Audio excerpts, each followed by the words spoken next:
Hello. I hope you're having a wonderful day or night wherever you are. So today's video is really relevant to my status as a Canadian national. And here's the funny if I'm looking down, by the way, it's because I'm looking down at my phone.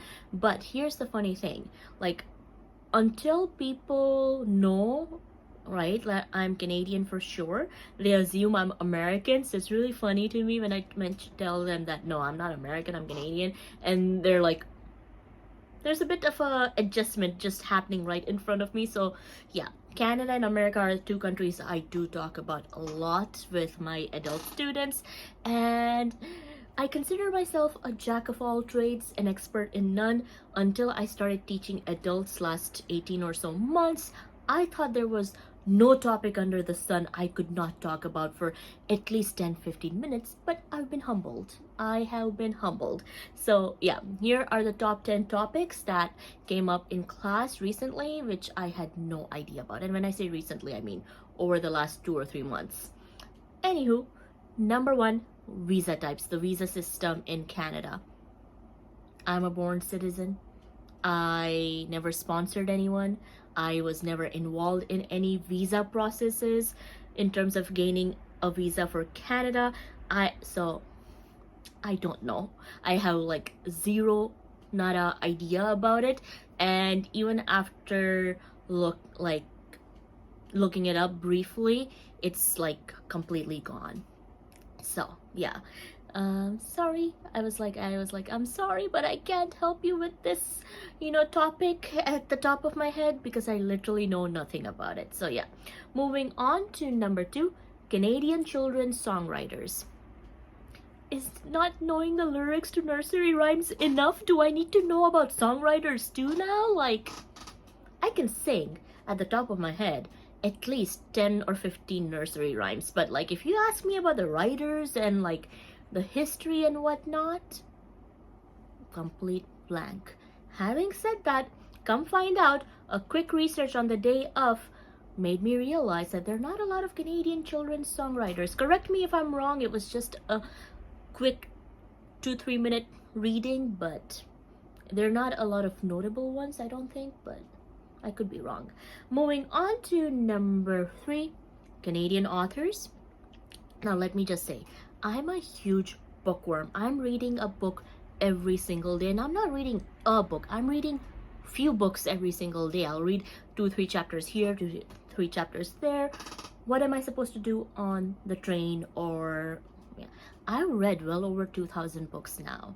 Okay, but so point being, if you ask me about a book, if you ask me about the characters, my mind is a steel trap. But if you ask me about the authors, I know nothing. My top 3 favorite books are The Kite Runner by Khaled Hosseini, Jane Eyre by Charlotte Bronte, and The Hunchback of Notre Dame by Victor Hugo. And the fact that I know where these authors come from, or like, their ethnicities, is more than enough. I do not know their life stories. I don't know too much about either one of them. Okay, all I know is these books were well written. It made me cry, so that for that reason they're my favorite.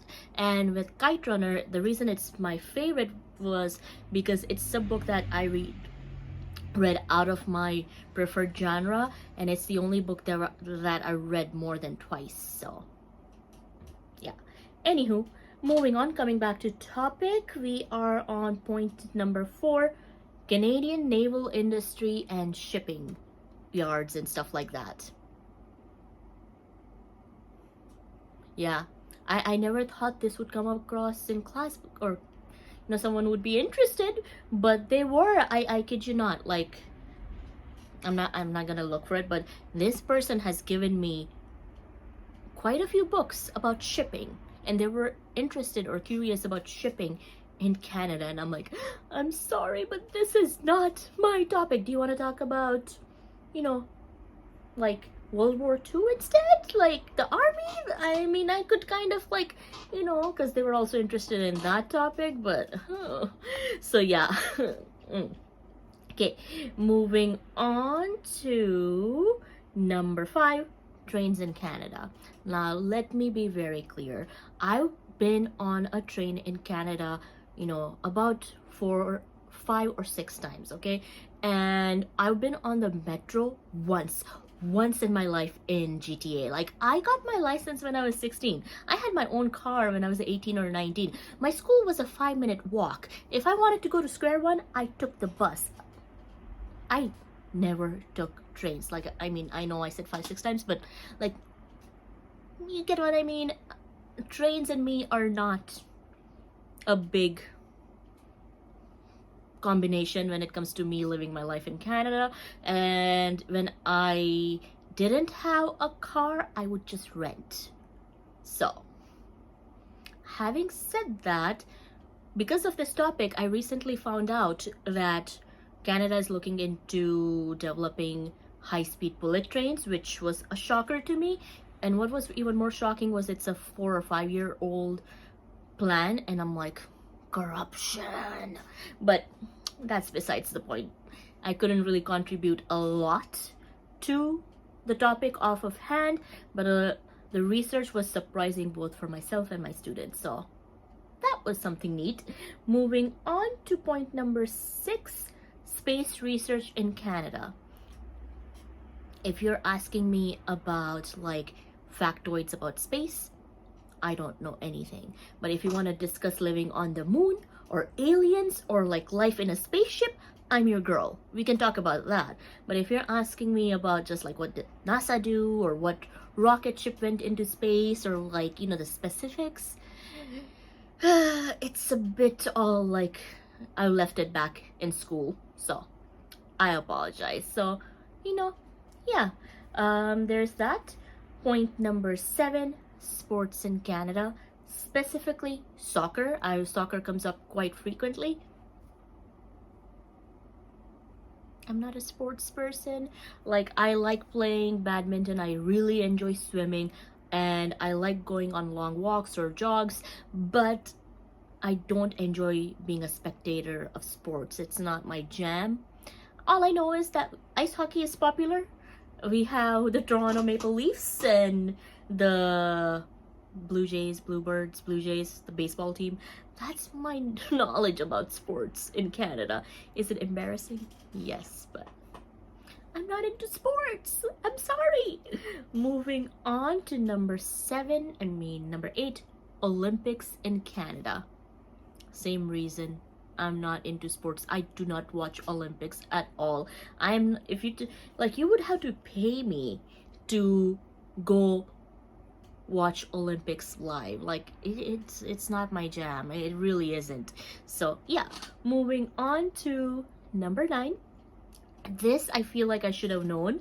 So I was a bit, embarrassed not knowing because I have worked in the countryside in Canada, but alas, I didn't know what the average number was.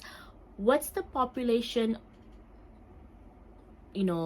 nationally speaking, in the countryside in Canada? Now, I moved to Windsor for university, so I could give them the population for Comber, which is it the countryside? It feels like the countryside, like the Essex County, Leamington area. I could give them the population for Chatham at the top of my head, but is Chatham really the countryside? Like, it's 100,000 people over there, so I was like, ooh. And then countryside in Japan is different than the countryside in Canada, I would think. So I was a little but I couldn't give them the national average. Like, I didn't know at the top of my head. So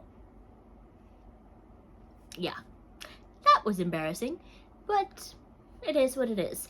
And that brings us to topic number 10, which really had me stumped. How do you become a firefighter in Canada? Excuse me? Like, why would I know that? I mean, I'm just saying. Anywho, see you in the next one, in the next part in this topic where I talk about topics that I can keep up with. So, yeah. Bye for now.